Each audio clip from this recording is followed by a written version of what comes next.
Okay, तो friends,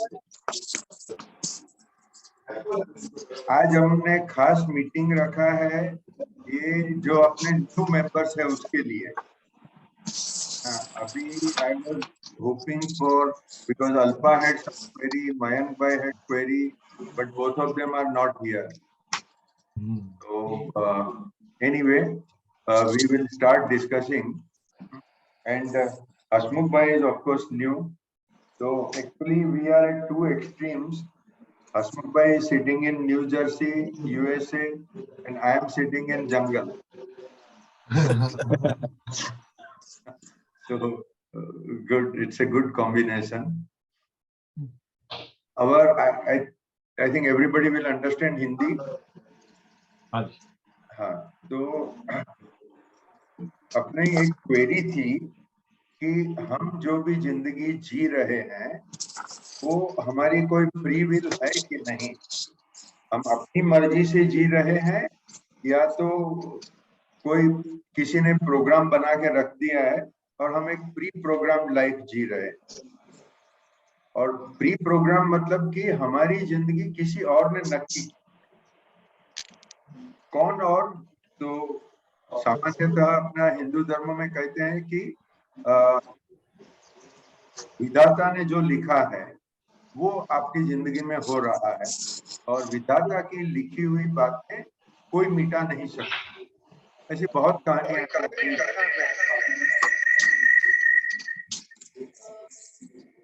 हाँ, okay. सो ये कहानी है,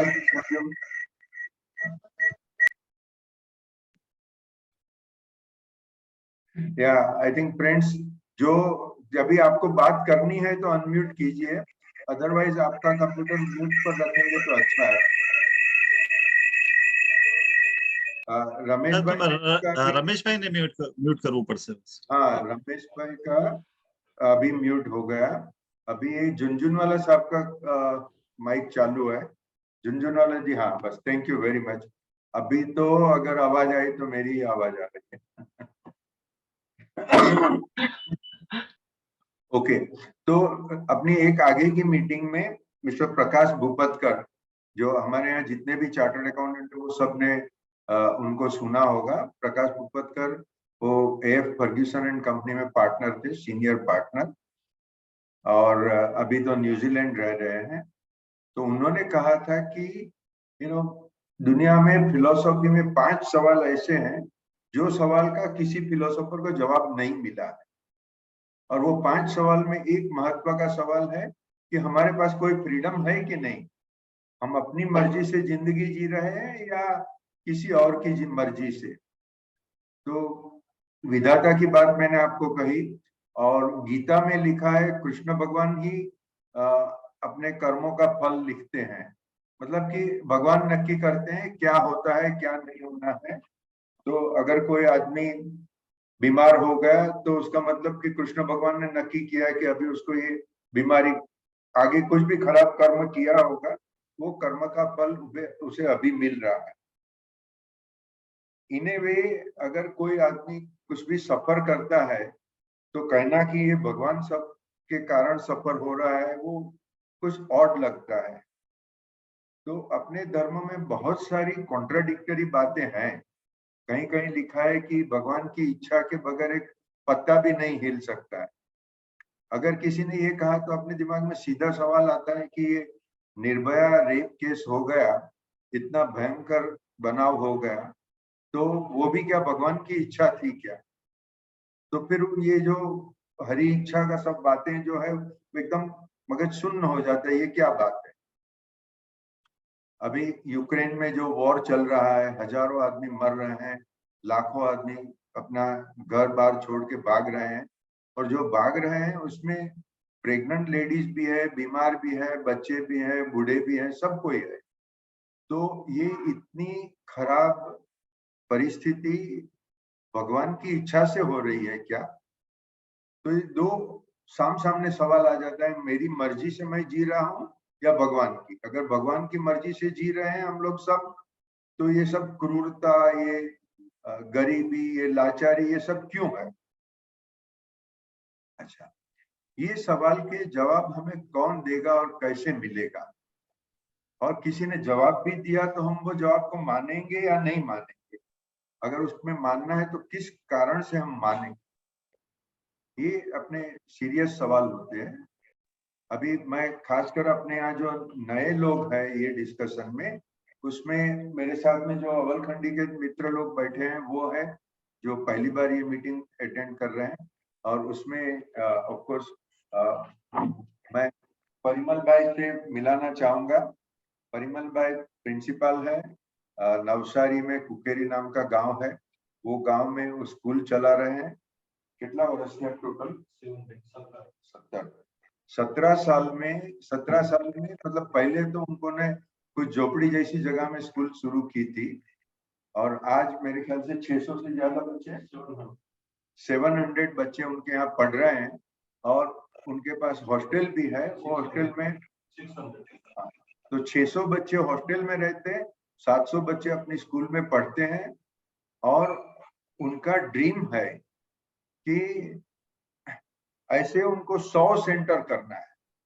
तो 100 सेंटर करेंगे तो धर्मपुर और धर्मपुर के जैसे जो भी आदिवासी लोग हैं वो सब लोगों के लिए एक बहुत सारा अच्छा विकास का माध्यम हो जाएगा। तो अपने शब्दों में परिमल भाई कर्मयोगी है। और एक्चुअली मेरे साथ जो भी बैठे हैं सभी लोग कर्मयोगी है, क्योंकि नवीन भाई आचार्य बैठे हैं। नवीन भाई हैं यहाँ, हाँ, वो भी अवलखंडी स्कूल के आचार्य हैं और अपनी हॉस्टल के ट्रस्टी हैं। उनके साथ में लाडक भाई बैठे हैं और लाडक भाई करीब 22 साल से मेरे साथ में है यहाँ, वाटर मैनेजमेंट का काम संभाल रहे हैं। तो सभी कर्मयोगी बैठे हैं। अभय भाई को तो आप लोग सब जानते हैं। और अभय भाई वो जास्केप ट्रस्ट वगैरह 2-3 ट्रस्टों में ट्रस्टी है। तो मेरा पहला जवाब ये है कि आध्यात्मिक सवाल के जवाब, उसके लिए गृहस्थों के लिए कर्मयोग सबसे बड़ी चीज है। और जब इंसान कर्मयोग करता है तो उसको जवाब अपने आप, जो हम बोलते हैं अंतर्स्फुरणा या तो इंट्यूशन, उसे जवाब मिलते जाते। और जब अपने हृदय में से कुछ सवाल आए और वो सवाल के जवाब मिले, फिर हमें कोई एविडेंस की, कोई प्रूफ की, कोई थर्ड पार्टी सहारा की जरूरत ही नहीं है, क्योंकि हम कन्विंस हो गए खुद। और ये मेरा अनुभव है कि मैं गरीब लोगों की सेवा की है, आज करीब 37 इयर्स हो गए। और साथ साथ में रामायण, महाभारत और उपनिषद ये सब का अभ्यास किया। उपनिषद में जो लिखा है और मेरे सेवा के काम में जो अनुभव हुए, वो दोनों को मिला के अगर मैं देखता हूँ तो मुझे तसल्ली मिलती है कि मैं जो समझा हूँ शायद मैं बराबर समझा हूँ। उपनिषद शायद कुछ हजारों साल पहले लिखे गए हैं। और कन्वर्सेशन विद गॉड जो पुस्तक है नील डोनाल्ड वॉल्स ने लिखी है, वो करीब 30 साल से वो लिख रहा है। अमेरिका में है, अमेरिकन है। उसने शायद उपनिषद कभी पढ़ा भी नहीं है। गीता ऑफकोर्स जो भी आध्यात्मिक अभ्यास करते हैं सब लोगों को गीता के बारे में तो पता है, बट गीता के सिवाय उन्होंने कोई अभ्यास नहीं किया होगा। मगर उन्होंने जो पुस्तक लिखे हैं और वो यही कहते हैं क्लियरली कि मैं ईश्वर के साथ वार्तालाप करता हूँ। मैं सवाल पूछता हूँ, ईश्वर मुझे जवाब देते हैं और वो जो जवाब देते हैं वही जवाब मैं उसी समय लिख लेता हूँ।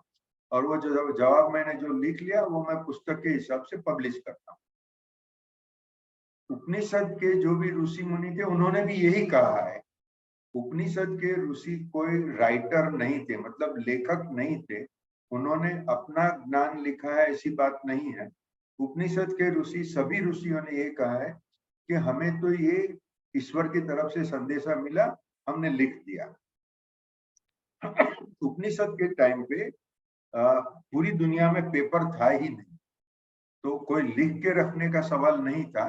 तो हर एक उपनिषद 2, 3, 4 पन्ने का है मैक्सिमम। और सबसे बड़े बड़े उपनिषद जो है मांडुक्य उपनिषद, वो पूरा का पूरा उपनिषद एक पन्ने में आ जाए इतना। उसका कारण ये है कि वो 5000 साल पहले जिन्होंने लिखा उनको प्रेसिस राइटिंग करनी पड़ती थी। लिखा मतलब उन्होंने कहा, वो टाइम पे तो लिखने का सवाल ही नहीं था। और वो उन्होंने जो कहा उनके शिष्यों ने सुना, उनके शिष्यों ने सुना, और जब तक पेपर आया भारत में तब तक तो इसी तरह से बातें चलती रही। ओके, पॉइंट ये है कि कन्वर्सेशन विद गॉड करीब 10 पुस्तक है और उसमें करीब 1,500-2,000 पन्ने होंगे। उनका जो संदेशा है वही संदेशा उपनिषद का है। तो एक आज की सदी में लिखा गया है, दूसरा हजारों साल पहले लिखा गया है, दोनों एक ही बात कहते हैं। तो मेरे दिमाग में एकदम तसल्ली है कि हाँ, ये जो कह रहे हैं वो सही है। तो वो क्या कह रहे हैं उपनिषदकार, मतलब वेदांती ऋषि और नील डोनाल्ड वॉल्स, ये सब क्या कह रहे हैं? उनका कहना है अद्वैत। अभी जो भी मित्र लोग यहाँ अपने साथ 2 साल से हैं, या कुछ लोग 2 साल से ज्यादा समय से भी है, उनको पता है हमने यहाँ चर्चा की है कि अद्वैत क्या है। अभी जो है उसमें खाली हसमुख भाई नए हैं, मगर उनको ख्याल में रख के, और मैं सोचता हूँ कि अल्पा, मयंक वगैरह शायद बाद में रिकॉर्डेड वीडियो भी सुन सकेंगे, तो उनके लिए भी मैं ये कहता हूँ। अभी आगे जो मैं खुलासा कर रहा हूँ, एक्सप्लेनेशन कर रहा हूँ कि अद्वैत का मतलब ये है कि पूरी दुनिया में एक बेसिक तत्व है, एक रूट तत्व है, जो अपने वैज्ञानिक को प्रयत्न कर रहे हैं कि सबका कॉमन डिनोमिनेटर क्या है। और उन्होंने यूरोप में वो जो टनल वगैरह लगा के प्रयत्न किया, और हिग्स बोसॉन करके उन्होंने एक नाम दिया है। हिग्स बोसॉन मतलब इतना सूक्ष्म है कि एटम के नीचे जाओ तो न्यूट्रॉन, इलेक्ट्रॉन वगैरह है, न्यूक्लियस, इलेक्ट्रॉन एंड प्रोटॉन, उससे भी नीचे जाओ, उससे भी नीचे जाओ, नैनो पार्टिकल तक चले जाओ, तो जो तत्व मिलेगा उसका एक उन्होंने नाम दिया है हिग्स बोसॉन। उन्होंने कुछ $1 बिलियन का खर्चा किया, उसके बाद में ये कंक्लूजन पर आए। हमारे उपनिषदकार ऋषियों ने तो 5000 साल पहले कोई भी इंस्ट्रूमेंट की मदद के बगैर ये कहा था कि एक रूट तत्व है, उसको आप चैतन्य कहो, उसको ब्रह्मन कहो, जो भी कहना चाहो, वो एक तत्व है, और वो एक तत्व ही पूरी शक्ति है।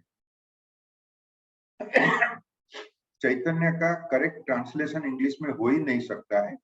The nearest word is energy, या तो शक्ति। मगर एनर्जी शब्द के साथ हम इंटेलिजेंस जोड़ते नहीं है। मैं जो बोल रहा हूँ, उससे जो आवाज निकल रहा है वो एक एनर्जी है। ये लाइट चल रही है, वो एक एनर्जी है। इलेक्ट्रिसिटी एनर्जी है। वो एनर्जी के साथ हम इंटेलिजेंस नहीं जोड़ते हैं। मगर चैतन्य इज द मोस्ट इंटेलिजेंट। चैतन्य में पूरा का पूरा इंटेलिजेंस है, मतलब हम सोच भी नहीं सकते उतनी इंटेलिजेंस है। वो ब्रह्मन है, ओमनीपोटेंट, ओमनीसाइंट एंड ओमनी प्रेजेंट, मतलब कि उसमें सर्वशक्तिमान है, सभी जगह पे प्रेजेंट है, और उसको सभी कुछ पता है। ये है ब्रह्मन। आप और मैं और पूरी दुनिया में जो भी है, जो हम अनुभव कर सकते हैं वो भी, जो अनुभव नहीं कर सकते हैं वो भी, वो सब चैतन्य का ही बना हुआ है। अच्छा, उपनिषद में एक खाली स्टेटमेंट कर दिया कि हम सब एक है। हाँ, वहां हम सब समान है ये शब्द भी नहीं है। वी आर ऑल इक्वल, वो तो एक अच्छी बात कही है, मगर उपनिषदकार उससे भी आगे जाके बोलते हैं हम सब एक ही है, क्योंकि हम सब एक ही तत्व के बने हुए। और उसके ये अद्वैत समझाने के बहुत सारे इलस्ट्रेशन है। हमने यहाँ जो डिस्कस किया है, जो मुझे सबसे ज्यादा अच्छा लगता है, वो है अनंत सागर। सागर की कल्पना हम कर सकते हैं, मगर सोचो कि वो अनंत है। अनंत मतलब उसके बॉटम नहीं है, बॉटम के कारण वो बंधा हुआ नहीं है, उसके टॉप भी नहीं है, क्योंकि नॉर्मल जो दरिया है, जो ओशियन है, समुद्र है, उसके टॉप में फिर हवा आ जाती है, बॉटम में जमीन आ जाती है। वो कितना भी गहरा होएगा समुद्र, उसमें एक तो बॉटम आ ही जाती है, और चारों बाजू किनारे है। ये सभी नहीं हवे, बॉटम भी नहीं है, टॉप भी नहीं है, किनारा भी नहीं है, वो अनंत सागर हो। अनंत सागर चैतन्य का है। अभी एक इलस्ट्रेशन एनालॉजी है, उसमें हम एक स्टेप आगे बढ़ते हैं कि वो अनंत सागर में एक बिंदु ने सोचा कि मैं अलग हूं। मैं अलग हूं मतलब मैं ये अनंत सागर से अलग। तो अलग पानी का एक बिंदु होएगा, वो अलग कैसे रहता है? अगर हम कोई पानी के टैप से पानी का बिंदु गिर रहा है, या तो हमारे पास वो छोटी सी ट्यूब है, ट्यूब में से पानी गिर रहा है, तो एक एक बिंदु उसका अपना पर्टिकुलर शेप एक्वायर करता है, और वो शेप उसका रहता है बिकॉज ऑफ सरफेस टेंशन।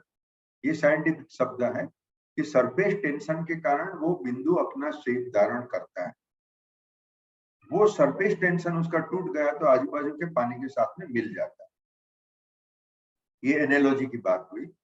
अभी उपनिषदकार ये कहते हैं कि पूरे चैतन्य का जो एक समंदर है, उसके अंदर वो समुंदर ने मतलब ब्रह्मन ने सोचा एको अहम बहुश्यामी, मतलब मैं अकेला हूं और एकाकी न रमते।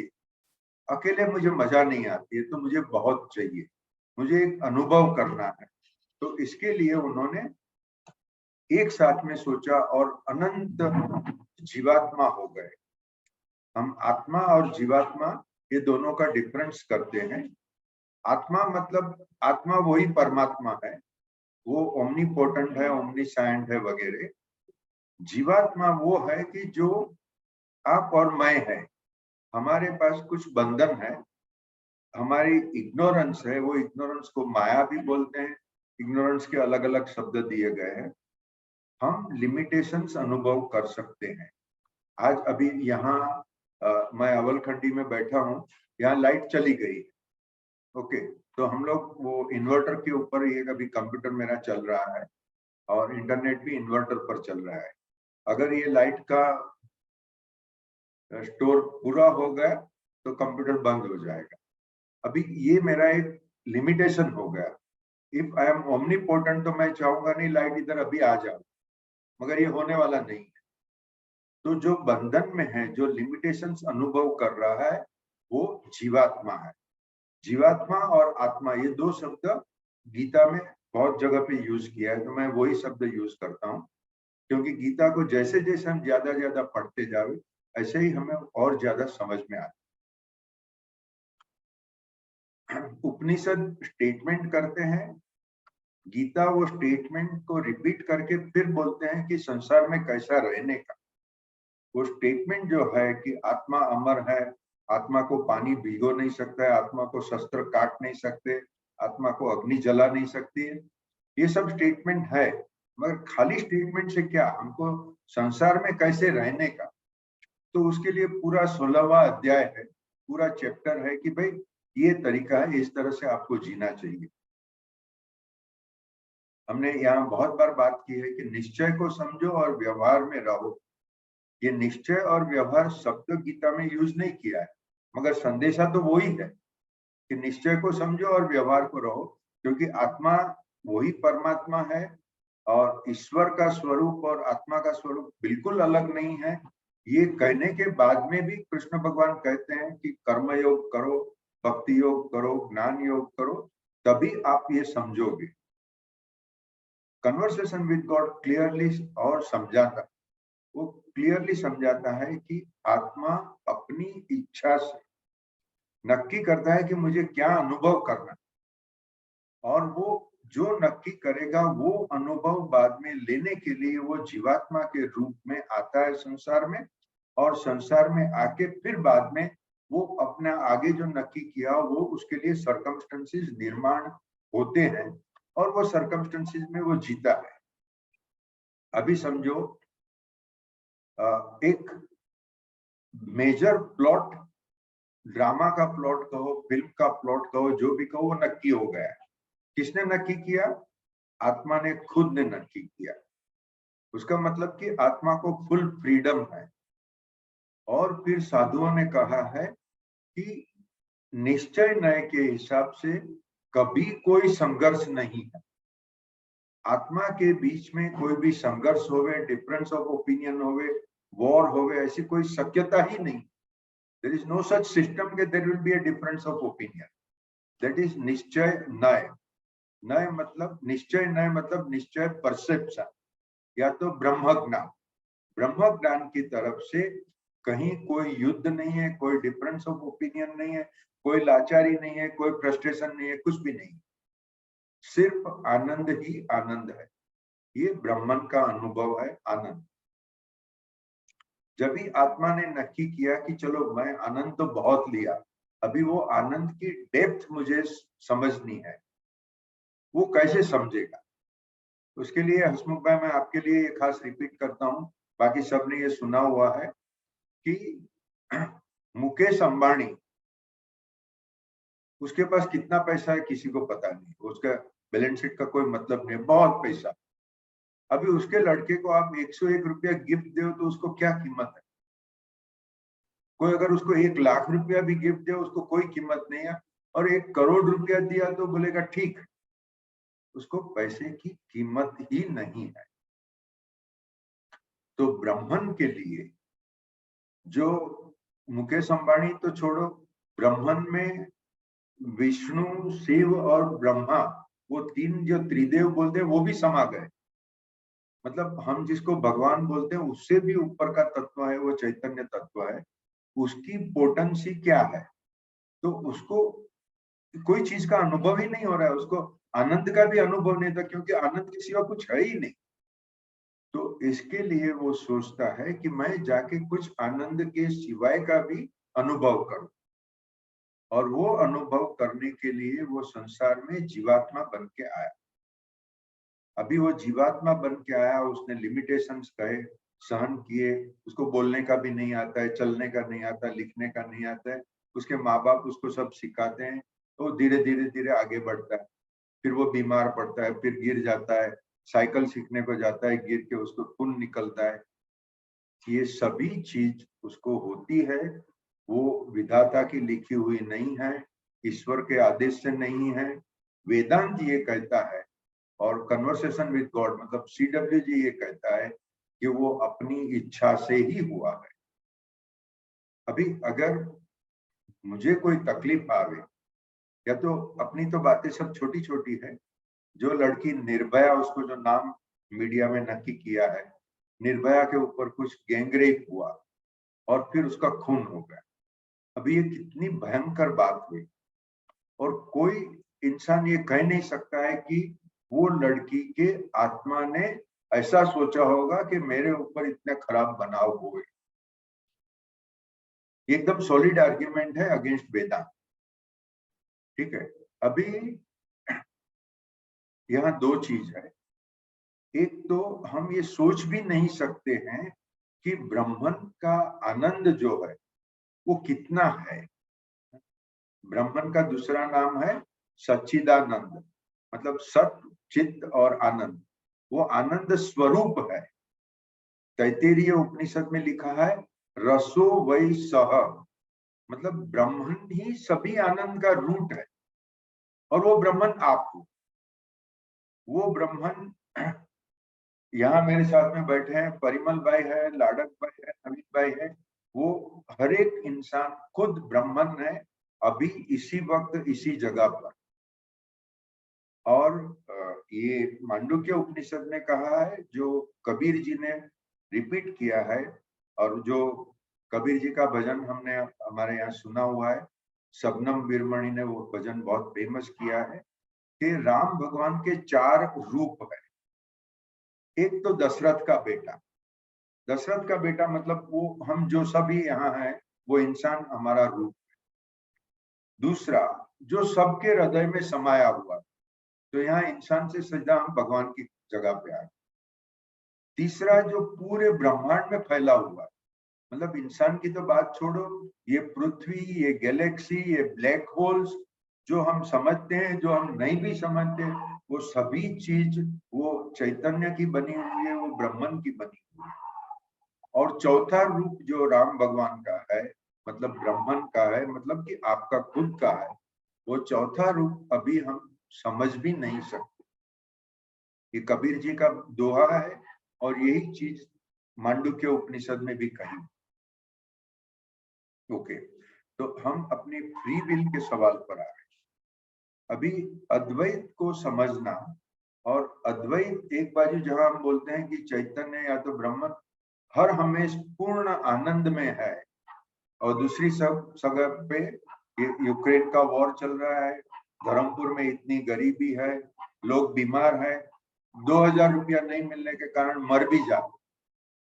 यहाँ ऐसे भी होता है, धर्मपुर में जंगल में किसी को सांप ने काटा, वो इंसान को जंगल से उठा के हॉस्पिटल तक लेके जावे, तब तक वो इंसान आदमी मर जाता।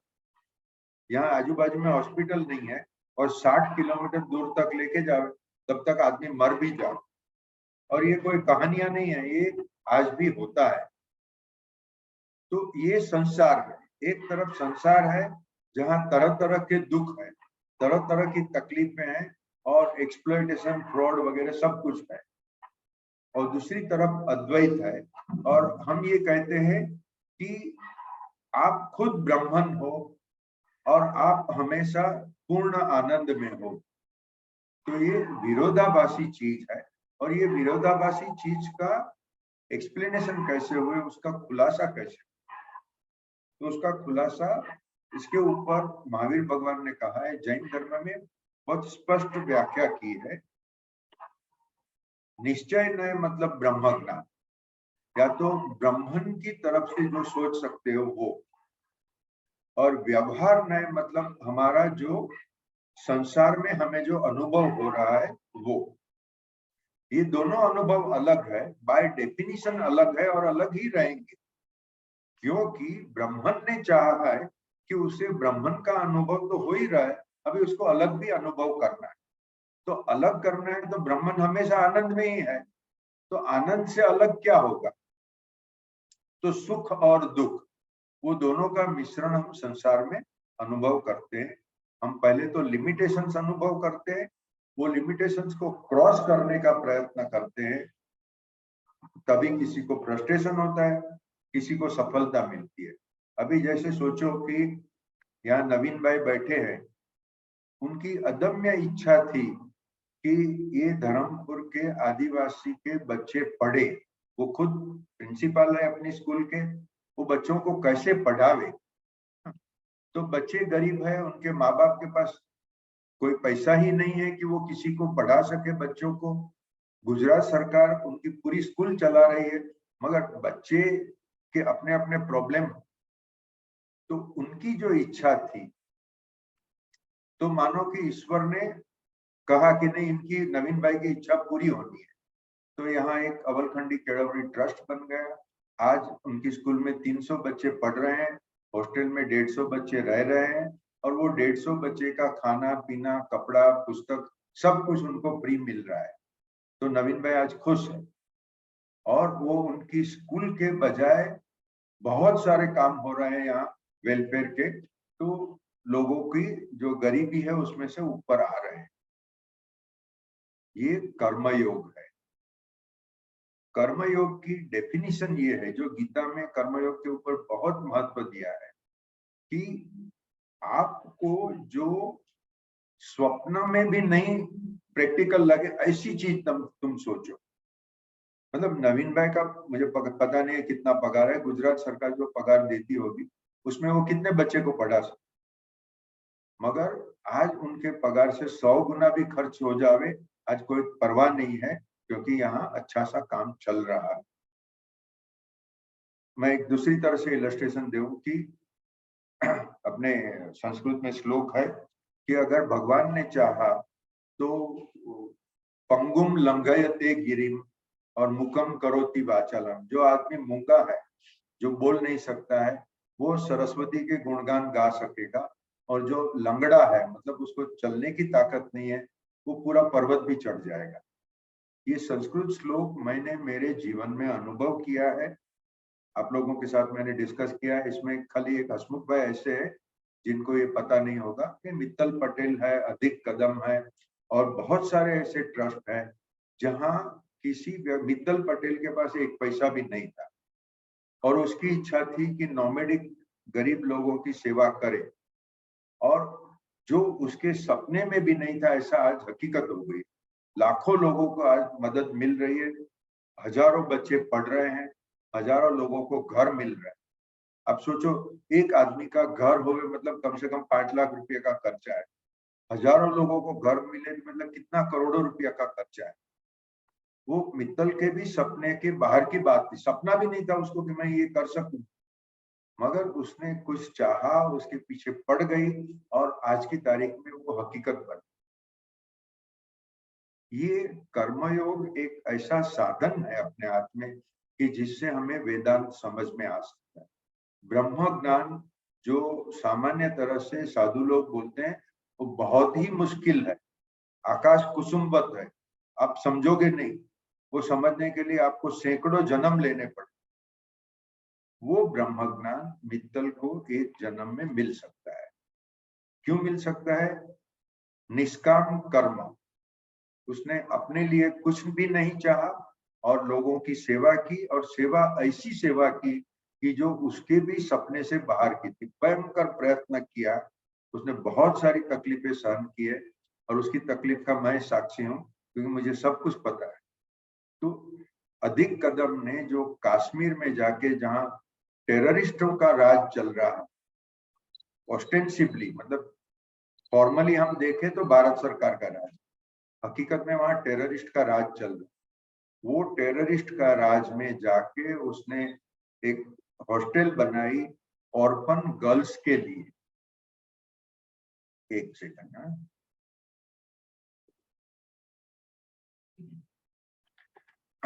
और वहां के मुसलमानों ने सोचा, मुल्लाओं ने सोचा कि ये हिंदू लड़का आके यहाँ मुसलमान लड़कियों को अगर संभाल रहा है, उनको अपनी हॉस्टल में रख रहा है, तो उसकी जरूर दानत खराब होगी। उसको 19 बार टेररिस्ट उठा के गए, उसको बहुत मारा, फिर भी आज उसकी हॉस्टलें चल रही है, और एक हॉस्टल के बजाय में आज वो मेरे ख्याल से 5-6 हॉस्टल चला रहा है। रमेश भाई कचोलिया और बहुत सारे लोग उसको मदद भी कर रहे हैं, और वो मदद के आधार पर उसका बहुत काम चल रहा है।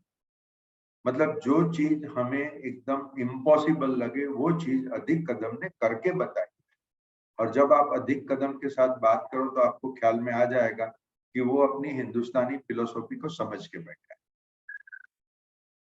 ओके, ये मित्तल और अधिक का मैंने इलस्ट्रेशन दिया कर्मयोग के कारण। कर्मयोग क्या है वो कहने के लिए इलस्ट्रेशन दिया। अभी मैं मेरा जवाब, ये जो सवाल है, जो 2 ऐसे मैंने ईमेल सभी को किया हुआ है, एक है कि फ्रीडम या तो प्री प्रोग्राम, और दूसरा है निश्चय नय और व्यवहार। वो दोनों को मैं एक समराइज करता हूँ। वेदांत ये कहता है और कन्वर्सेशन विद गॉड ये कंफर्म करता है कि आपके साथ जो भी हो रहा है आपका फ्री विल के कारण ही हो रहा है। कोई विधाता नहीं है जो आपका नसीब लिखेगी, कोई ईश्वर आपका कर्मफल नहीं लिखे।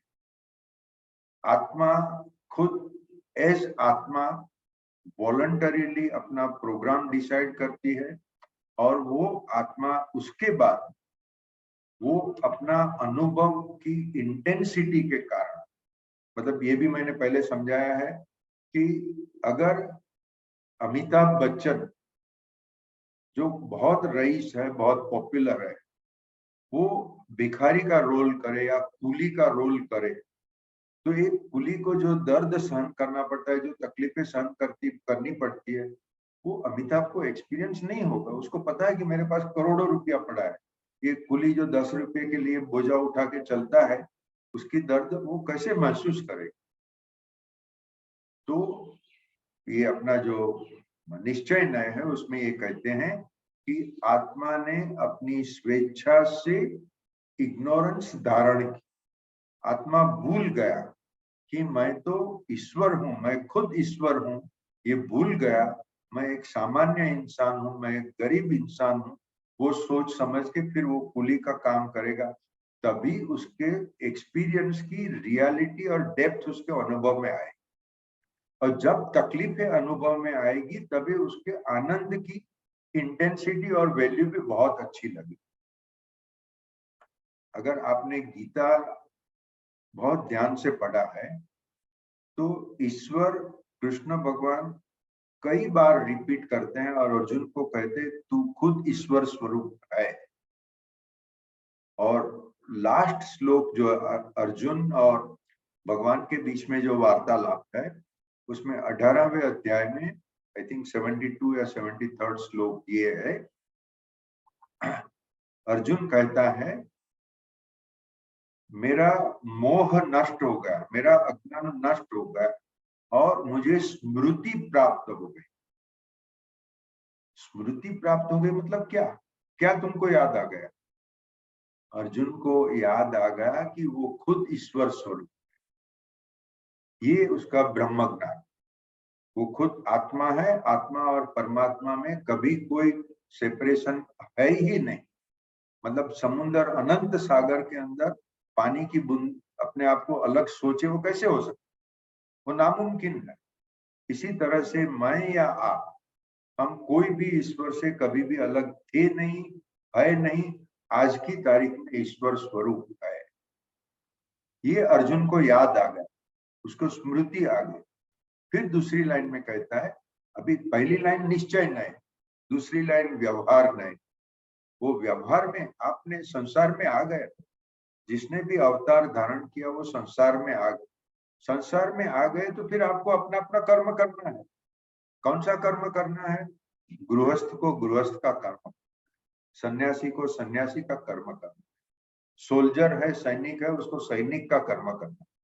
इसके लिए कृष्ण भगवान कहते हैं कि स्वधर्मे निधन, मतलब अपना अपना धर्म निभाओ, अपने धर्म में मरण भी हो जावे तो ठीक है, पर धर्मो भयावह, दूसरे का धर्म करने जाओगे तो तकलीफ में आओगे। मगर यहाँ ये समझने की पहले जरूरत है कि भगवान जो बात कर रहे हैं वो हिंदू धर्म मुसलमान धर्म ऐसी बात नहीं कर रहे। धर्म का एक अर्थ है ड्यूटी, आपको क्या करना चाहिए वो आपका धर्म है। तो गृहस्थ का धर्म है वो गृहस्थाश्रम चलावे, सैनिक का धर्म है, पुलिस का धर्म है वो किसी को प्रोटेक्ट कर। वो हर एक आदमी को अपना अपना धर्म करना, और वो धर्म भी बदलेगा। जब इंसान 50, 55 या 60 साल का हो जाए तो फिर उसको कमाने की प्रवृत्ति बंद हो जाएगी। उसके बाद में वो आध्यात्मिक अभ्यास करेगा, वो उसका धर्म बदल गया।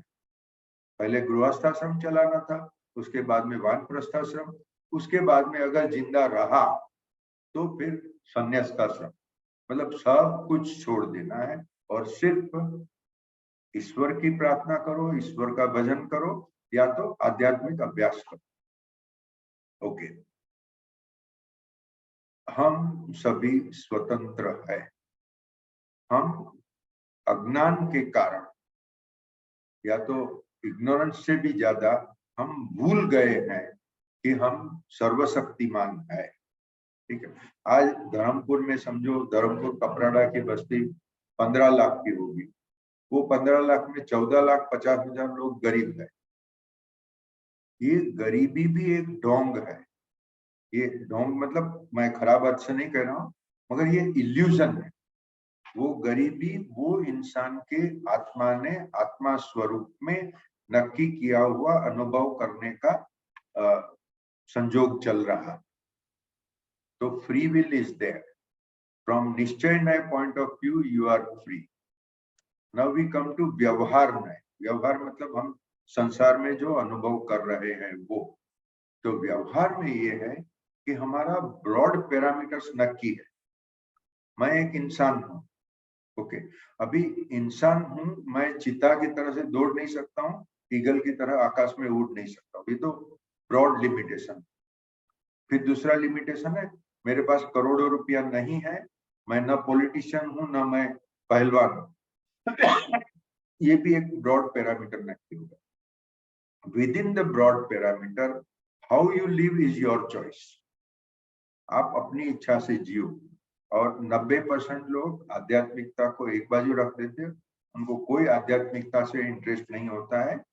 वो कमाने में पड़े, पैसा कमाओ, पैसा खर्च करो, खाओ पियो मौज करो, ये सामान्य लोगों का व्यवहार है।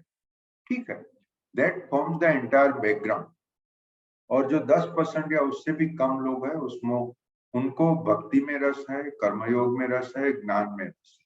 तो ये सब 10% लोग ये प्रयत्न कर रहे हैं, और जब वो अपनी ताकत के बाहर जाने का प्रयत्न करेंगे तभी उनको ईश्वर की मदद की अनुभूति होगी।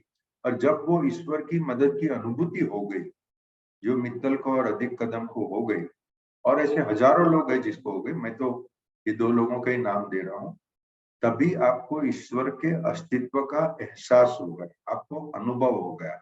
जब आपको अनुभव खुद को हो गया तो फिर आपको कोई चर्चा की जरूरत नहीं और कोई सवाल की जरूरत नहीं। निश्चय न यू आर ओमनीपोटेंट, सब कुछ आपकी इच्छा से।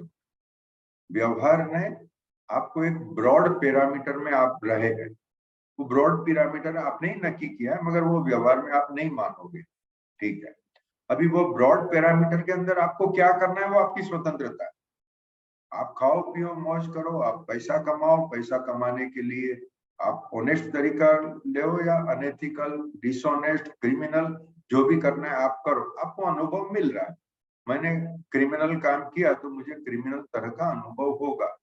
क्या होगा पता नहीं है, कोई कायदा नहीं है। बहुत सारे क्रिमिनल बहुत बड़ा क्राइम करके खा पी के जलसा कर रहे हैं, और कुछ क्रिमिनल पकड़े जाते हैं, एक्चुअली माइनॉरिटी पकड़े जाते हैं, माइनॉरिटी को तकलीफ हो रही है।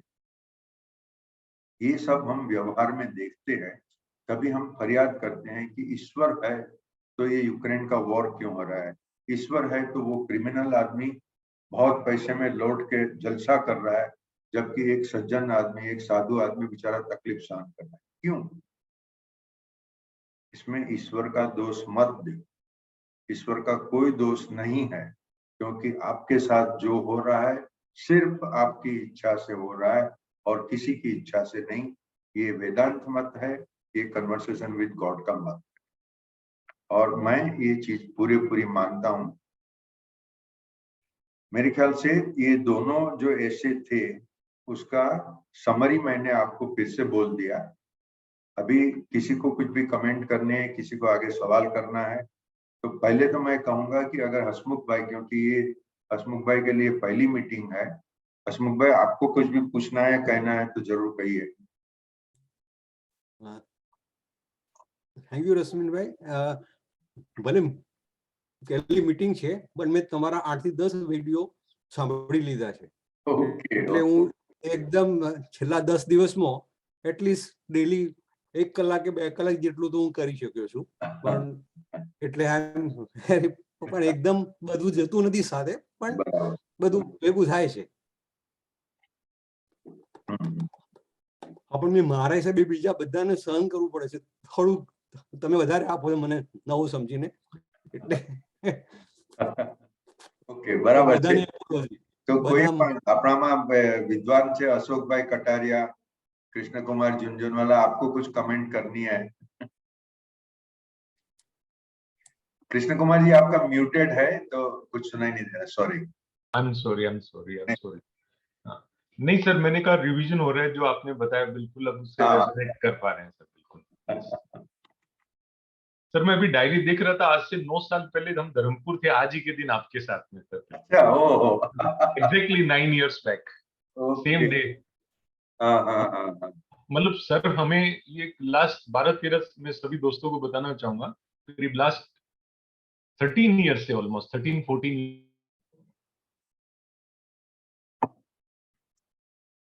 सॉरी आपकी आवाज कट गई। हेलो,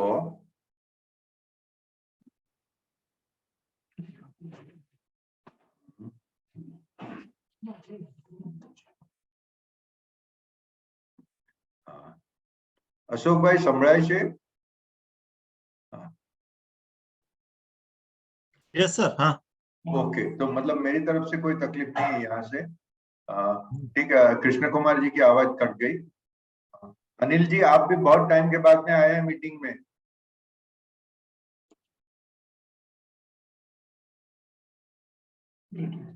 ओके, अच्छा, तो मतलब कि किसी को कुछ कहना नहीं है। कृष्ण कुमार जी कुछ कह रहे थे मगर उनकी आवाज कट गई है। हाँ डिस्कनेक्ट हो गया है शायद, नहीं डिस्कनेक्ट तो है, तो सही लाइन पे तो है। नहीं, मैं डाइग्रेशन ले रहा तो अपने आप ही आवाज कट गई सर, मैं डाइग्रेशन ले रहा था तो अच्छा रहो।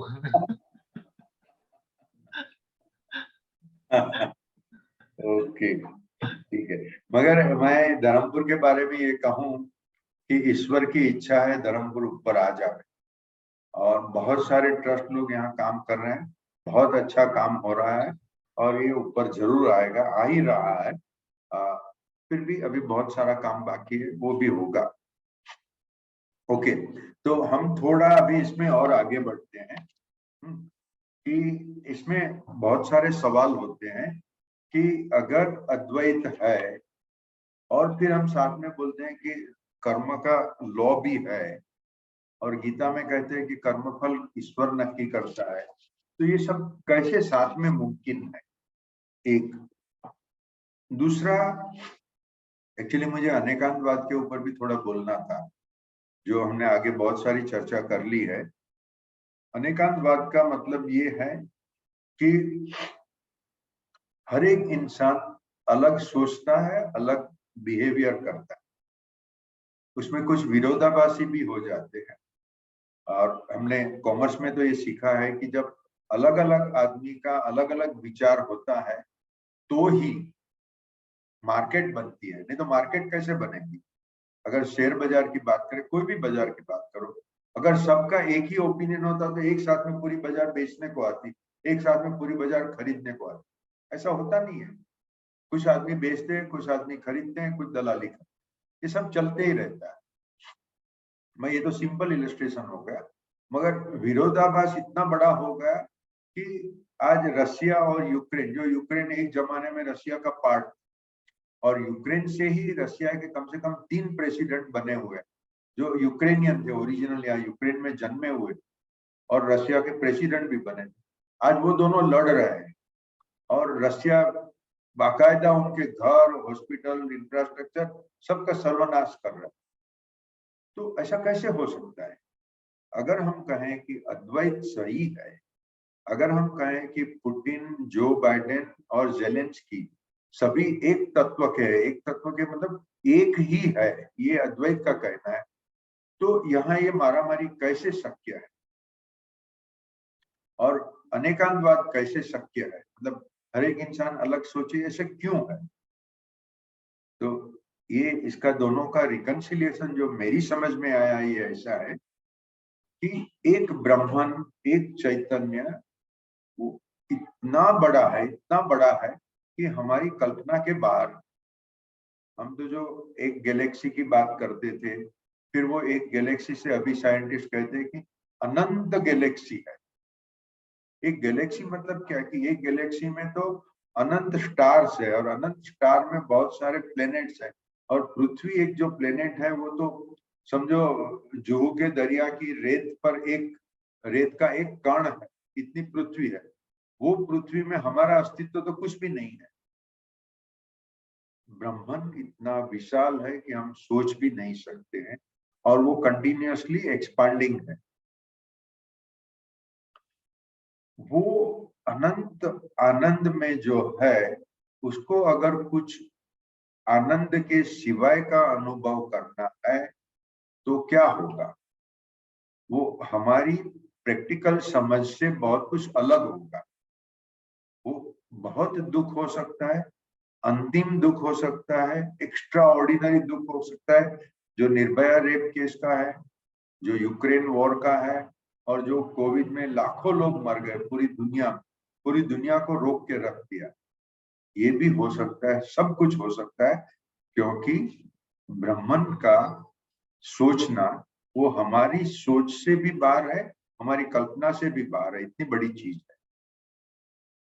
तो अद्वैत और अनेकांत दोनों साथ में है, क्योंकि ब्रह्मांड को इन्फिनाइट वैरायटी का अनुभव करना, उसको एक ही अनुभव नहीं करना कि मैं सुखी हूँ, कल मैं दुखी हुआ, परसों वापस सुखी हो जाऊंगा, ऐसा नहीं है।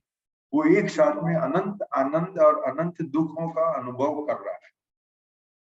मांडुक्य उपनिषद एक बहुत कठिन उपनिषद है, और उसके ऊपर जितने लोग, हाँ अनेकांतवाद की, उसके पहले मैं एक बात बताऊं कि महर्षि वेद व्यास ने महाभारत लिखा, और वो महाभारत में धर्म समझाया, अहिंसा समझाई और अद्वैत भी समझाया। उन्होंने अपना पूरा संदेशा 5 शिष्यों को कहा। वो 5 में से एक नाम मुझे याद है, वो जैमिनी थे। जैमिनी बहुत महान ऋषि हो गए, ऐसे ही बाकी के 4 भी महान ऋषि थे। वो पांचों ने अपने अपनी तरफ से अपने शास्त्र लिखे, तो आज 6 शास्त्र हो गए, क्योंकि 6 का अनुभव और अनुभव पर 6 का इंटरप्रिटेशन अलग है। महर्षि वेदव्यास के ही शिष्य वो महर्षि वेदव्यास से अलग बोलते हैं और एक दूसरे से भी अलग बोलते हैं। ये अनेकांतवाद है कि हर एक इंसान अलग सोचेगा, अलग करेगा, और कोई ये अगर चाहता है कि मैं जो कहता हूं इसी तरह से सब लोग सोचे, पेरेंट्स होंगे बच्चों को बोलेंगे तू ऐसा कर और बच्चा ऐसा नहीं करेगा तो पेरेंट्स गुस्से हो जाते। ये नामुमकिन है। आप किसी भी आदमी को अपना व्यू उसके ऊपर थोप नहीं सकते, वो अपनी इच्छा से ही करेगा। हाँ, मगर कोई इंसान ने आपके पास से सलाह मांगी, मशवरा मांगा, तो आप जरूर दे के बाद में फिर अगेन उसके ऊपर स्वतंत्रता है। जो कृष्ण भगवान गीता में अगेन एंड में कहते हैं, मैं तुझे कठिन से कठिन ब्रह्म ज्ञान दे दिया, अब तुझे जो इच्छा में आवे वो कर। ये भगवान ने कहा है, मतलब पूरी स्वतंत्रता दे दी है, और वही पेरेंट्स को करना है, वही सीनियर को अपने जूनियर के साथ करना है। अनेकांतवाद है, it's a practical reality in संसार। ये व्यवहार नए है, और जो निश्चय नए है उससे व्यवहार नए बिल्कुल अलग है, कभी कभी ऑपोजिट भी है, and that is the scheme. जैसे आपके पास 10 रुपए की नोट है, उसकी दोनों साइड पे अलग अलग छपा हुआ है, या तो 10 रुपए का कॉइन है, दोनों साइड पे अलग अलग, मगर है तो एक ही। वो नोट भी एक है, कॉइन भी एक है। ऐसे ब्राह्मण और संसार दोनों एक ही है। आप अभी खुद ब्राह्मण हो, पूरा संसार ब्राह्मण का ही रूप है, एक ही है, मगर 2 तरह से वो बिहेवियर कर रहे। 2 कहना वो भी एक सामान्य कहने की बात है, हकीकत में अलग अलग हजारों तरह से सब बिहेवियर हो रही है, और ऐसा ही होना चाहिए, ऐसा ही होगा, ये व्यवस्था है। कर्म का सिद्धांत इसलिए लिखा गया है कि इंसान मानेगा नहीं। मैं अभी अपने डिस्कशन पूरा होगा, फिर नवीन भाई को प्रणाम करके बोलूंगा आप खुद ईश्वर हो, और सभी लोगों को यहाँ करके बोलूंगा कि भाई आप सब ईश्वर हो। कोई मानेगा नहीं, बोलेगा रश्मिन पागल हो गया है, क्या बोलता है। ये एक प्रैक्टिकल रियलिटी है, तो लोगों की समझ में आ जाए। हिंदू धर्म में बहुत सारी फ्लेक्सिबिलिटी है। वो एक तत्व तो बोल दिया वेदांत, मगर वो वेदांती तत्व लोग समझने वाले नहीं है, ये भी भीष्म पितामह को भी पता था, सभी को पता था। तो उन्होंने व्यवहार में जो लोग प्रैक्टिकल कर सके उसको हिंदू धर्म बनाया। हिंदू धर्म में राम भगवान, कृष्ण भगवान, शंकर भगवान, ये सब नाम दे दिए, ठीक है, मगर वेदांत तो खाली पृथ्वी का नहीं, अनंत ब्रह्मांड की बात कर रहे हैं। और जो हिंदू ये सोचता है कि मुसलमान मेरे से अलग है, क्रिश्चियन मेरे से अलग है, वो हिंदू धर्म में है, मगर वो वेदांत समझा नहीं है, वेदांत का अनुभव नहीं कर सकता। सही वेदांती बोलेगा हम सब एक हैं, कोई सेक्स का डिफरेंस, कलर ऑफ स्किन का डिफरेंस, पैसे का डिफरेंस, सत्ता का डिफरेंस, प्रतिष्ठा का डिफरेंस, ये सब डिफरेंस का कोई मतलब नहीं। हम सब एक है, वही सही वेदांती अद्वैत है। Again I will pause for a moment. Thank you. Nepal ji charging न तो आप होते एनो कनेक्शन से पावर में हाँ सॉरी, हाँ यहाँ जरा लाइट का प्रॉब्लम है, तो हम लोग कुछ सोल्यूशन ट्राई कर रहे हैं।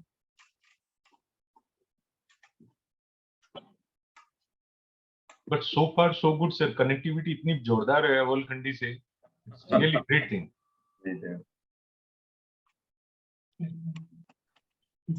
हसमुख भाई आप म्यूटेड, आप कुछ कहना चाह रहे हैं, कुछ बोल रहे थे हसमुख भाई? हाँ सॉरी, नहीं हसमुख भाई कुछ कह रहे थे पर हाँ जरूर भाई। नहीं, खाली मैं वो कह रहा था कि सब में ठीक है, बराबर आवाज आ रही है, बिल्कुल बराबर है। Thank you. ये भी टेक्नोलॉजी का कमाल है। आप न्यूयॉर्क में बैठ के, मैं जंगल में बैठ के, हम दोनों एक दूसरे से बात कर सकते हैं, एक दूसरे को देख भी सकते हैं। ये अद्वितीय है, सब एक ही है। રશ્મિનભાઈ, તમારા અવાજના પડઘા આખી દુનિયામાં સંભળાય છે. મારા અવાજના નહીં, વેદાંતના. અરે મહેરબાની BCA ની પણ છે, BCA ના હિસાબે જ મેં સાંભળ્યું છે આ બધું. બરાબર છે. પ્રેસિડેન્ટ સાહેબ, તમારી મહેરબાની.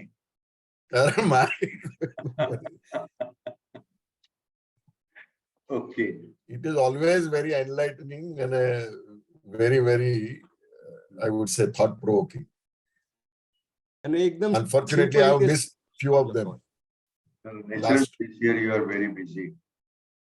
अच्छा, मैं इनसे रिक्वेस्ट करूंगा, परिमल भाई, नवीन भाई, તમારે કઈ પૂછવું છે?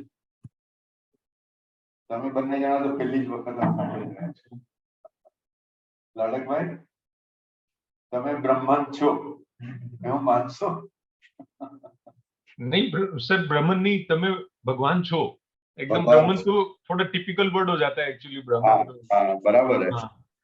मतलब वो जैसे कोई दवाई का एक टेक्निकल वर्ड होता है ना, वैसे आप बोलो भी दवाई क्रोसिन तो समझ में आती है, पैरासिटामोल समझ में नहीं आती है, तो आप उनको बोलो तमें भगवान ही छो, तमें ईश्वर छो, एंड हूँ भी ईश्वर छू। बराबर। आप परिमल कहना चाहते हैं? एक सेकंड में, हाँ जस्ट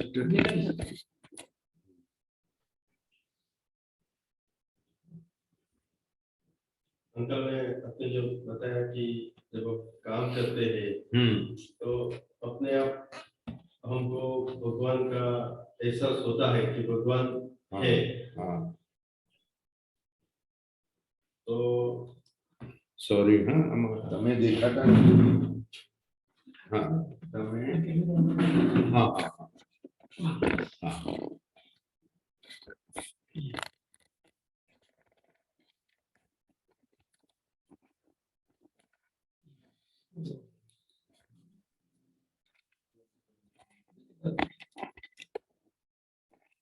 सर परिमल भाई गुजराती में बोलना चाहे तो उनको गुजराती में बोलने की समझ में आ जाए, वो और भी कंफर्टेबल रहेंगे सर।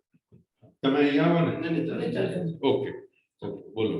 तो भगवान शिव જેમ જેમ કામ કરતા ગયા, આજે અમારા 17 વર્ષ થયા, પેલા 2 વર્ષ પછી અમને ત્રીજા વર્ષે અનુભવ પહેલો થયો કે અમારે જે સમયે તમને ચેક ખાતામાં પૈસા નહીં મળે ને ચેક આપ્યો, એવો અમારા જીવનનો પહેલો પ્રસંગ। હું જે સંઘ હતો સોસાયટી, ત્યાંથી સ્ટીલ અને સિમેન્ટ ઉધાર લીધું હતું, એમને ચેક આપીને આવ્યો અને વિચારો કે હવે કોને કેવું। તો રશ્મિનભાઈ, હાજી રશ્મિનભાઈ, સોરી, એ જરા પાસે આવીને વાત કરશે તો વધારે ક્લિયર સંભળાશે. ઇટ ઇઝ નોટ સંભળાય છે? હવે બોલો તો હવે સંભળાય છે? બોલો। હા, બેટર। ફરીથી રિપીટ કરો ને। 2 વર્ષ પછી જ્યારે અમે 2005 માં સંસ્થા શરૂ કરી અને 2007 માં અમારે એક ઘટના એવી બની કે અમે મકાનનું કામ શરૂ કરી દીધું। ડોનર અમને કીધું કે 11 લાખ 2 બિલ્ડિંગના 22 લાખ રૂપિયા તમને મળી જશે, અને ડોનર એક્સપાયર થઈ ગયા। એટલે અમે ફાયદો તો નાખી દીધો, ઉધાર લાવ્યા બધું। હવે સોસાયટીમાંથી અમને એવી ક્રેડિટ આપી કે ભાઈ 31 માર્ચ પહેલા તમારે પેમેન્ટ કરવું પડશે, અને 15મી માર્ચ પછી અમને સોસાયટી વાળા બોલાવ્યા કે ભાઈ ચેક આપી દો। એટલે મેં એમને 25 તારીખ ભરી આપી કે ભાઈ 25 તારીખ સુધીમાં હું કરી દઈશ। એમને લાસ્ટ 31 કહેલી હતી, 25 ભરી આપી, અને પછી મારા ખાતામાં તો પૈસા હતા જ નહીં, અને ચિંતા કે હવે શું થશે। જીવનમાં પહેલી વાર કોઈકને 1,78,000 કે એવું કંઈક પેમેન્ટ હતું। એટલી મોટી રકમ તો અમારા માટે ત્યારે અશક્ય। અને જેવો હું મારી ઓફિસ પર મારું ત્યારે કોમ્પ્યુટરનું સેન્ટર બી મારો ધંધો બી ચાલતો હતો અને હું સાથે સ્કૂલ પણ શરૂ કરી હતી, એટલે બંને વસ્તુ સાથે હતું. એટલે હું ત્યાં મારી ઓફિસ પર ગયો, એટલે ત્યાં એક પ્રિન્ટ આઉટ પડેલું હતું. એમાં લખેલું હતું કે we are deposit check in your account, please check your account and send receipt. અને અમે બેંકમાં ત્યારે તો આ બધું ઓનલાઈન એવું કંઈ હતું નહીં, એટલે હું તાપમાં ને તાપમાં બેંકમાં ચાલતો ગયો અને ત્યાં જઈને જોયું, બેંકમાં ખાતું ચેક કરાયું તો 1.5 લાખ રૂપિયા જમા થયેલા હતા અને અમારી પાસે 30,000 જેવું બેલેન્સ હતું, એટલે એ ચેક મારો ક્લિયર થઈ ગયો. તે દિવસથી વિશ્વાસ કે આપણે કંઈ નથી કરતા, આપણે તો એક નિમિત્ત માત્ર છે, ભગવાન આપણા પર કંઈ કરાવે છે, એટલે સ્વીકારવું જ પડે. ऐसा ही अनुभव गांधी जी को हुआ था. गांधी जी ने साबरमती आश्रम किया और वहां उन्होंने हरिजन को रखा. तो सबसे पहले तो कस्तूरबा जी ने विरोध किया और फिर दूसरे ट्रस्टियों ने भी विरोध किया. बहुत सारे लोग ने कहा अगर आप हरिजन को आश्रम में रखोगे हम आपको डोनेशन नहीं देंगे. गांधी जी ने कहा कुछ भी होएगा, मैं सब समान है ये मानता हूं. हरिजन है कि बनिया है कि ब्राह्मण है, सभी लोग समान है. मैं ये हरिजन को यहाँ से निकालूंगा नहीं. और जब आश्रम के पास पैसे खत्म हो गए तभी वो सोच रहे थे कि क्या होगा, मगर दूसरे ट्रस्टी लोग चिंता कर रहे थे. गांधी जी को कोई भी फिक्र चिंता नहीं थी. और एक सेठ आए गाड़ी में और अंदर आश्रम में आए, एक बड़ा सा एनवेलप देके गए. ये सब प्री इंडिपेंडेंस की बात है, तो केस है, मतलब ब्लैक मनी है, ऐसा कुछ नहीं था. वो सेठ ने बहुत बड़ा पैसा उनको दे दिया और आश्रम का कारोबार चलते रहा. ये कभी होता है जब भी आप चैलेंज उठाते हो, जब भी अपनी शक्ति से बहुत बड़ा काम करना चाहोगे, और उसमें वेदर परिमल भाई है कि गांधी जी है कि और कोई भी समाज सेवक है, जो निष्काम कर्म करता है उसी को ये भगवान के अनुभव अच्छा सा होगा. ये मेरा मानना है, और लोग माने न माने हो सकता है, क्योंकि अल्टीमेटली अनेकांतवाद सत्य है. आई एम सॉरी, यहाँ लाइट आती है जाती है, आती है जाती है, ऐसे होते रहता है. हाँ, और कुछ कोई कहना चाहते हैं? सर अभी कैसे चल रहा है आपका पूरा सिस्टम अभी वहां पे? हाँ जी, अभी कैसे चल रहा है, मतलब बैटरी पे चल रहा है क्या आपका? हाँ अभी बैटरी पर चल रहा है, बराबर है. ओके. अच्छा, अशोक भाई और बाकी दोस्तों को मैं जरूर रिक्वेस्ट करूंगा कि जो लास्ट 5-6 दिन में रश्मिन भाई की जो मेल आई है वो पूरी सहेज के रखे. बहुत ही शानदार लिखी है उन्होंने. क्रक्स बहुत छोटे छोटे 1-1, 2-2 पेज के नोट हैं, बहुत लंबे लंबे भी नहीं है, लेकिन हमें बहुत बार पढ़ने पड़ेंगे, लेकिन बहुत ही इंटरेस्टिंग. एंड जिसको एक मक्खन बोलते हैं, नवनीत है वो पूरा, एकदम अमृत है. अशोक भाई you will agree with me अगर आपने पढ़ा, क्योंकि आपसे सुनना चाहूंगा मैं उसके बारे में. नहीं बिल्कुल, रश्मि भाई के मेल आते हैं और मतलब जो जनरली का मोस्ट ऑफ, मैं जनरल कहूंगा तो 80% तो मैं पढ़ लेता हूँ, कुछ छूट जाते हैं. लास्ट टाइम भी जो आए थे उनमें से भी मैंने काफी पढ़े. नहीं, ये लास्ट 1 वीक का मत छोड़िए. बहुत अच्छा वाला वो पूरा वापस से पढ़िए, बिल्कुल, तभी रिवीजन होगा ढंग से, तभी आत्मसात कर पाएंगे ये सब चीजें हम. बिल्कुल बिल्कुल, बहुत बढ़िया है. Thank you everybody. मगर मैं ये कहूँ, जो मैंने आगे भी लिखा हुआ है, कि लिखना पढ़ना ये जरूरी है, मगर ये एक बेस है. जब तक आप खुद कुछ नहीं करोगे तब तक उसका अनुभव नहीं होगा. हम जो गृहस्थ हैं तो हमारे लिए कर्मयोग है. भक्ति योग तो सबके लिए है, वो सरल, सबसे सरल है. मगर हम जब कहे कि मैं जो कर्म कर रहा हूं वो ईश्वर की प्रार्थना समझ के कर रहा हूं, और ईश्वर की प्रार्थना के बदले में मैं नहीं मांगता हूं कि मुझे मोटर गाड़ी मिल जावे या ये मिल जाए वो मिल जाए, कुछ नहीं. मैं निष्काम कर्म कर रहा हूं, ईश्वर की प्रार्थना के स्वरूप में कर रहा हूं, तो वो सही भक्ति है. और जब आप अपना कर्म, परिमल भाई है, नवीन भाई है, जो ये सोचे कि मैं ईश्वर का भजन कर रहा हूँ, वो भजन का रूप है गरीबों की सेवा करना, तो फिर वो कर्मयोग भक्ति योग दोनों साथ में मिल गए. उसके साथ में अगर महाभारत रामायण पढ़ लिया तो बहुत कुछ महाभारत रामायण पढ़ने का समय नहीं मिला तो गीता पढ़ लो, और गीता 11 बार पढ़ो तभी समझ में आएगी। मगर गीता मतलब ज्ञान योग हो गया, ज्ञान योग, भक्ति योग, कर्म योग तीनों मिले तो आदमी का आध्यात्मिक विकास बहुत जल्दी से होगा।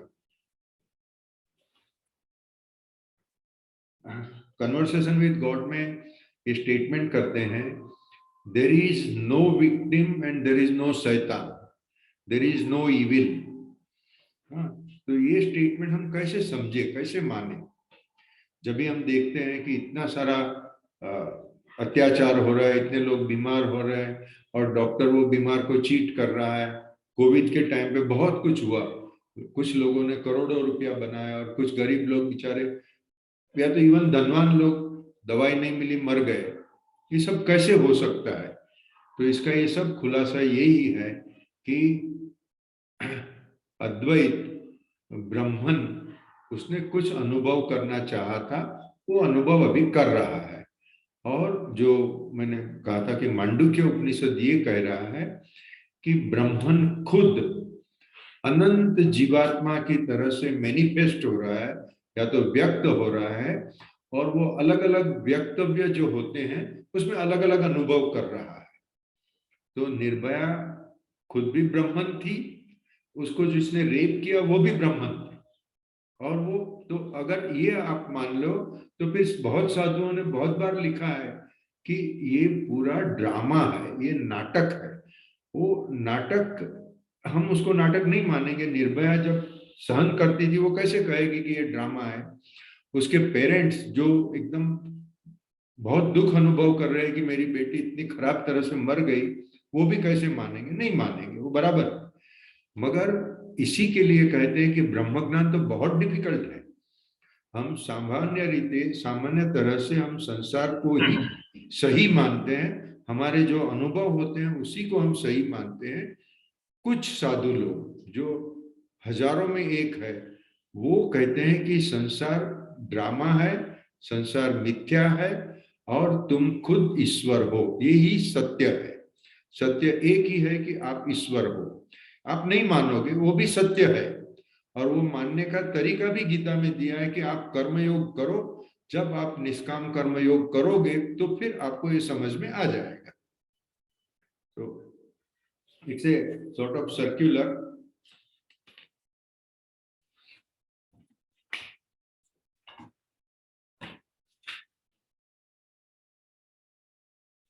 एक बार मैंने जो कहा था कि अपनी चित्त शुद्धि होगी तभी ये समझ में आने की बात है, और this is like an entry barrier. तभी कुछ लोगों ने बोला, था ऐसी एंट्री बैरियर क्यों होनी चाहिए? ये भी बड़ा अन्याय है, सबको सब कुछ समझ में आ जाना चाहिए। मगर संसार की रचना ऐसे नहीं है, क्योंकि आपने खुद चाहा है, क्योंकि आप ओमनीपोटेंट हो, तो आप कुछ बहुत बड़ा प्रयत्न करने का अनुभव चाहते हो, और वो बहुत बड़ा अनुभव होगा तभी आपको वापस स्मृति आएगी, फिर याद आएगी, फिर आप अर्जुन की तरह से बोलोगे अभी मुझे स्मृति आ गई। उसका एक सिंपल इलस्ट्रेशन है। एक स्टूडेंट है, उसको मेडिकल में एडमिशन चाहिए। परिमल भाई ने बहुत बड़ा प्रयत्न उठाया है कि वो बाल मंदिर से लेके मेडिकल और पोस्ट ग्रेजुएशन तक की कॉलेज वगैरह करे। मगर मेडिकल में एडमिशन लेना है तो आपको एंट्रेंस टेस्ट देनी पड़ेगी, पास होना पड़ेगा। अगर सीए का सिलेबस ज्वाइन करना है, सीए का स्टडी ज्वाइन करना है, एंट्रेंस टेस्ट देनी पड़ेगी, वो पास होना पड़ेगा, तो ही आप आगे बढ़ सकते हो। इस तरह से चित्त शुद्धि is a entrance test. Entrance test pass होगे उसके बाद में बहुत सरल है एक्चुअली। एक बार चित्त शुद्धि हो गई तो फिर वो सीए सिलेबस जैसा नहीं है। सीए में तो यार एंट्रेंस भी हो गया, उसके बाद में भी 2% रिजल्ट आता है। नहीं, उसमें मेडिकल जैसा है कि एक बार एंट्रेंस मिल गया तो 90% लोग पास ही होते हैं।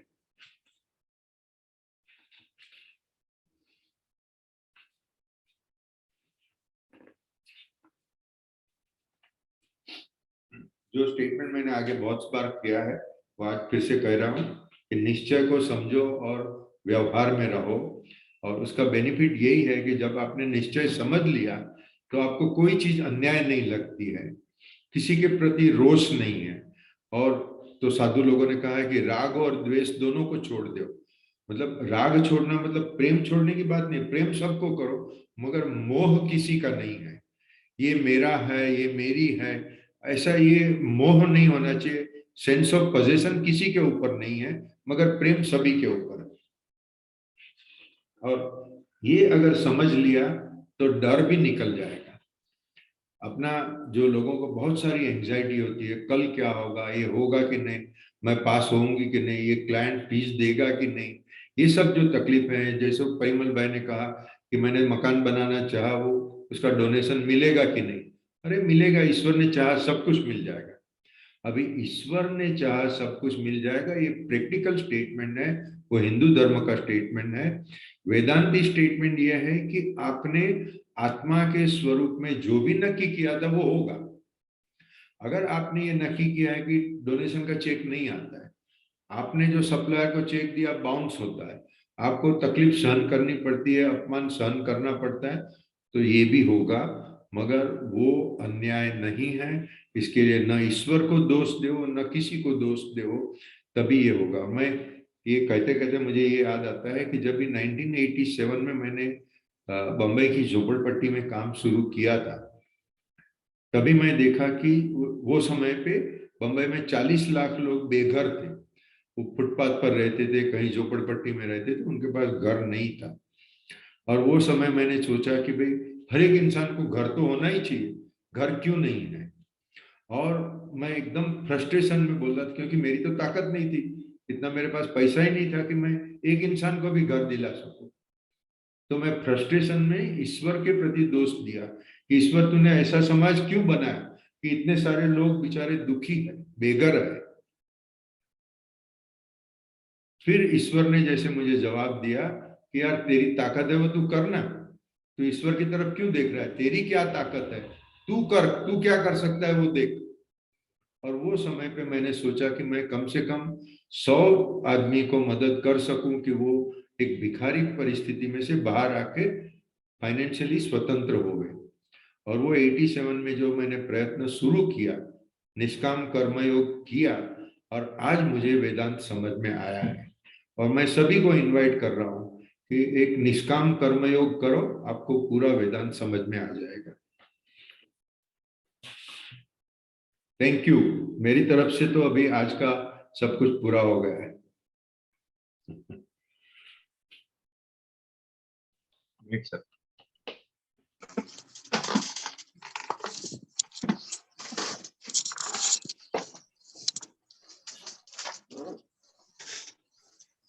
Naresh, any comments, please?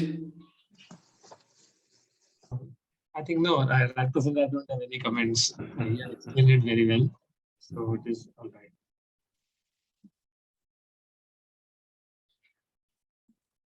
Sir मैं ये समझता हूँ कि ये जो आपने लास्ट जो बताया और जो लास्ट मेल भेजी है आज का जो संबोधन के बाद, ये जो ज्ञान योग, कर्म योग, भक्ति योग है ना, यानी टू सम एक्सटेंड हम तीनों का पालन कर सकते हैं अपने जीवन के अंदर।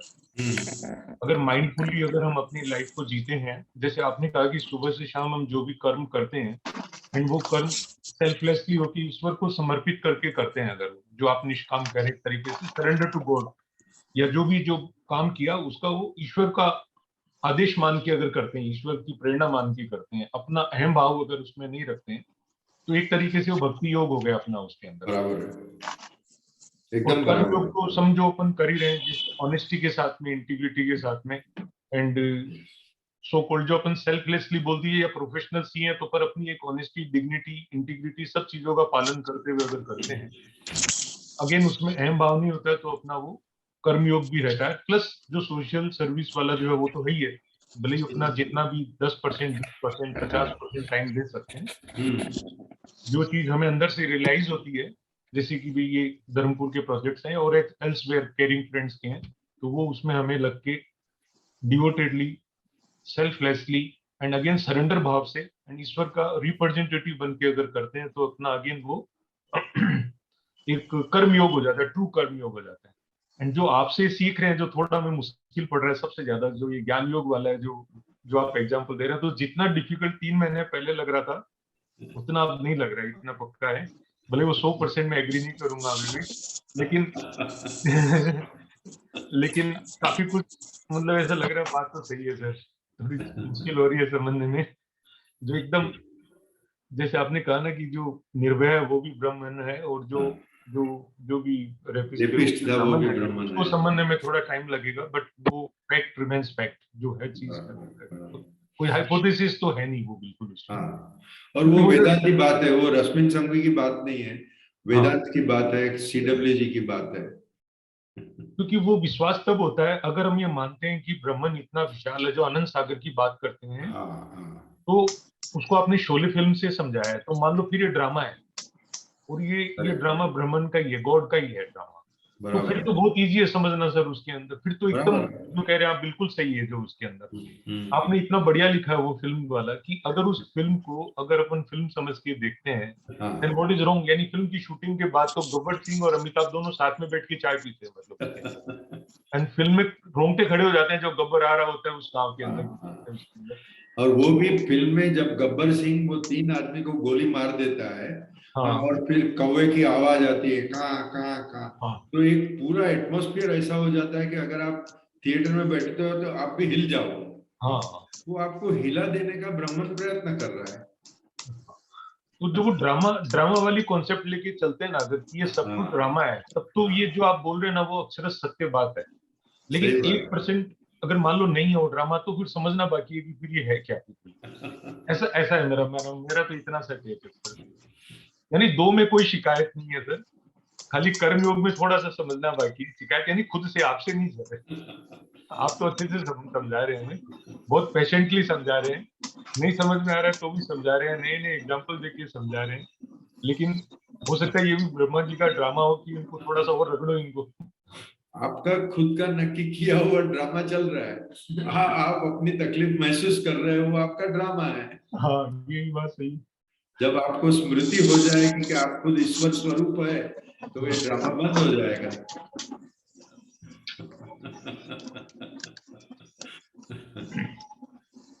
ओके, सो फ्रेंड्स, दिनकर भाई की आवाज नहीं सुनी सर आज हमने। हाँ, दिनकर भाई की कमेंट्स नहीं आए कुछ। हाँ, अब बिल्कुल सुना ही नहीं आज उनको।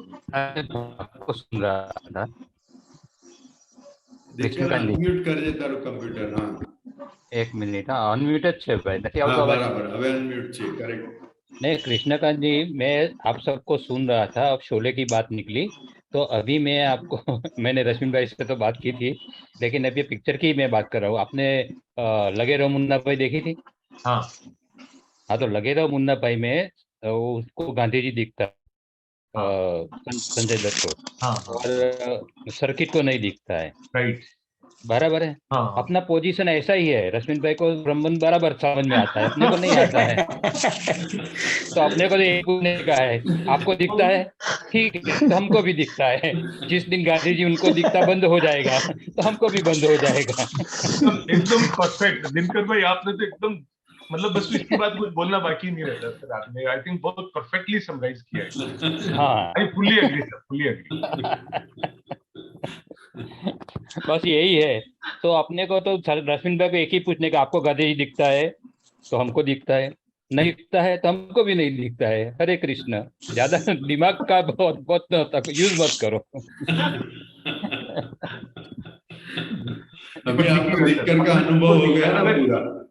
दिनकर का अनुभव, सॉरी मैं कहता हूँ हमारी 55 साल की दोस्ती इसी कारण टिकी हुई है। नहीं सर, दिखेगा अपने को, सर को दिख रहा है ना, तो अपने को थोड़ा आभास तो होने लग गया गांधी जी का। तो मुझे लग रहा है वो दिन दूर नहीं जब अपने को भी उतना ही क्लैरिटी के साथ दिखेंगे। नहीं, अपने को भी कभी कभी गांधी जी दिख जाएगा, ऐसा नहीं है। हाँ, दिखेगा। जब उनको दिखलेगा तब अपने को भी दिखना ही है ना। दिखना ही है, यस। हाँ, दिखना ही है, चिंता मत करो। पर लगे रहो मुन्ना भाई, और कुछ नहीं है बाबा। समझ में तो आएगा ही धीरे धीरे। सही बात। And myself and Rashmin, we have always agreed to disagree, so कोई प्रॉब्लम ही नहीं हम दोनों में। ओके फ्रेंड्स, यहाँ मेरा पावर खत्म होने को आया है। Okay, good night. सर एक मिनट बोलना चाहता हूँ, मैं दोस्तों को बताना चाहता हूँ, सुबह से ट्रेवल किया हो ना सर आप आज ही आए हो ना, या कल आ गए थे सर यहाँ पे राहुल खंडी? हम लोग आज ही आए। हाँ जी, तो आप पूरा दिन ट्रेवल करें सर, देखिए, और फिर भी फुल फॉर्म में, फुल शिद्दत से, ये डिवोशन होता है, ये सेक्रीफाइस होता है सर। मैं आप ही को देख रहा था, आप मतलब जैसे मुंबई है, यहाँ है, या ट्रेवल किए या नहीं किए, अभय भाई की स्माइल वैसी है, आपकी एनर्जी वैसी ही है, कुछ फर्क नहीं है। नहीं, इनका यही तरीका है, जिसमें लग जाते हैं वो wholeheartedly, full with full energy. Yes yes yes yes, इसमें कोई भी कचाश नहीं रहती, ऐसा है। રશ્મિન ભાઈ, you stand to be correct. You stand to be corrected. તમે કીધું હવે અહીંયા મારો પાવર ખતમ થઈ ગયો છે. It's તમારો પાવર નથી ખતમ. એમનો તો હવલખંડીમાં પાવર ખતમ. Full of energy dynamo. Sir बहुत बहुत प्रणाम सर, बहुत बहुत Thank you. Thank you. Thank you, Rashmin bhai. Thank you. सबको happy Deepavali And happy Diwali. Happy Diwali. Yeah, happy Diwali in advance. Everybody, happy new year. Yes. Thank you. Thank you, everyone.